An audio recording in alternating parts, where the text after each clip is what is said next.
आइए अब हम सीखते हैं कि उम्मीद पोर्टल पर रजिस्ट्रेशन कैसे करें। अब रजिस्ट्रेशन पेज खोलने के लिए रजिस्टर साइन इन बटन पर क्लिक करें। इस लॉगिन पेज पर रजिस्टर करने के लिए new user register here tab पर क्लिक करें। अब ड्रॉप डाउन सूची से उपयोगकर्ता की श्रेणी का चयन करें। एक बार जब आप मुतवल्ली का चयन कर लेते हैं, पहला नाम, मध्य नाम और अंतिम नाम, पिता पति का नाम भरें। कैलेंडर से जन्मदिन चुनने के लिए फील्ड बॉक्स पर क्लिक करें। पंजीकरण करते समय उपयोगकर्ता की आयु कम से कम 21 वर्ष या उससे अधिक होनी चाहिए।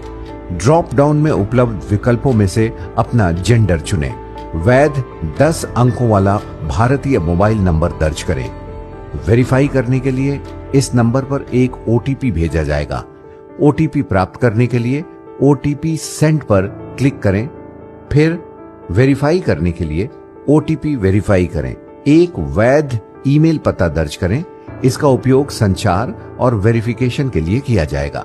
ओटीपी प्राप्त करने के लिए ओटीपी सेंड पर क्लिक करें और ओटीपी वेरीफाई करने के लिए ओटीपी वेरीफाई पर क्लिक करें।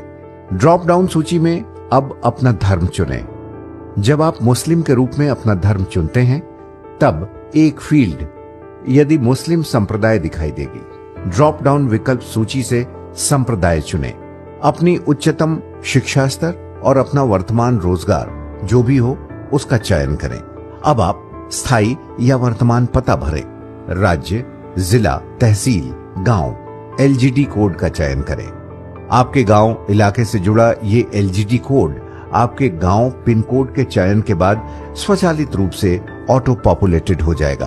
पता वाली पंक्ति 1 में आपके आवासीय पते का प्राथमिक भाग, 2 और 3 में अतिरिक्त पता विवरण भरें। ध्यान रखिए, एक बार राज्य का चयन हो जाने के बाद इसे मौजूदा विवरणों के लिए लॉक कर दिया जाएगा और बाद के चरण में इसे बदला नहीं जा सकेगा।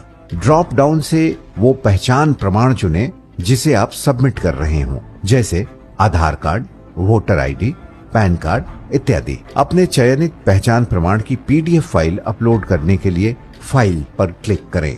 ड्रॉप डाउन मेनू से वो दस्तावेज चुनें जिसका उपयोग आप पते के प्रमाण के रूप में कर रहे हैं, जैसे बिजली का बिल, पानी का बिल इत्यादि। अपने चयनित पते के प्रमाण की पीडीएफ फाइल अपलोड करने के लिए फाइल चुनें।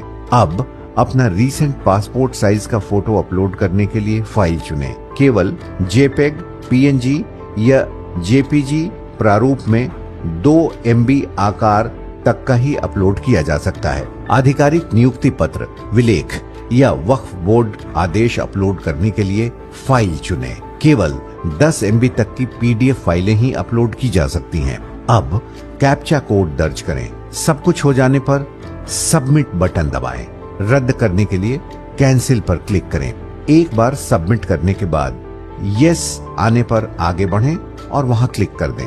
अब आपका रजिस्ट्रेशन हो गया। तो देखा आपने कितना आसान है ये काम। ऐसे और अधिक जानकारीपूर्ण वीडियो के लिए जो उम्मीद सेंट्रल पोर्टल से जुड़ा हुआ है, हमारे साथ जुड़े रहें। नमस्कार।